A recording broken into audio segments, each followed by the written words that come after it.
Let's bring in General Keith Kellogg to digest what we have heard so far, former national security advisor and Fox News contributor. General Kellogg, as far as the lay of the land, we seem to be hearing that Putin continues to build up his forces along the border there.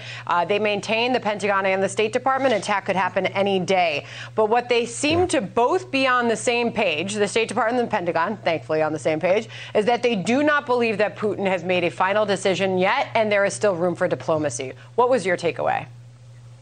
Well, Sandra, hopefully there is room for diplomacy, but they speak in code, and they sent the message really clear to me listening.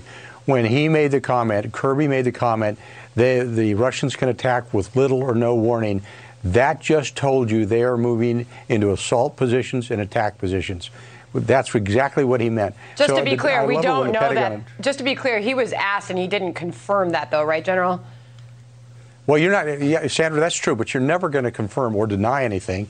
You want to make sure that because of sources and methods, you don't want to disclose anything. But listen to the words they say. They speak in code. They speak, and that code is easily transmitted to me from what I've heard before. I know exactly what they're doing.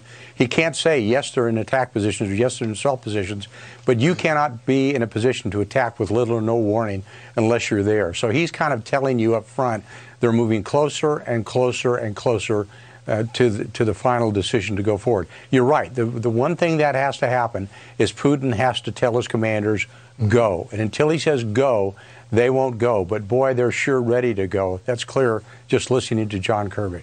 It seems like we're playing a game of semantics here, General. Tell us the difference. Yeah. I mean, the Pentagon and the State Department have both said that they are not in attack position. And yet they have also said that they are certainly gathering and massing at the Ukrainian border, which to everybody in the world seems like an attack position. What's the fine line that we're not seeing here? Well, you really are seeing it, Trish. When you look at some of the visuals that I'm seeing come out of Ukraine and in Belarus and places like that, you're seeing vehicles moving. Example, I'm seeing T-80 tanks move in open source intelligence or open source reporting, moving on the road without being moved on transporters. Normally, when you move heavy equipment like tanks, you put them on vehicles, heavy equipment transporters. When they're not on heavy equipment transporters and they're moving under their own power, that means they are moving towards some type of position to be able to go forward. So you don't have to unload them. They're ready to go. Little indicators like that. Most of us in the military have seen that. You can read that. You can see it. You can smell it. You can taste it going forward. They use diplomatic terms to say this is what could or might or might not happen. Look, I hope there is a diplomatic solution, but I think we're reaching a point where we're running out of time.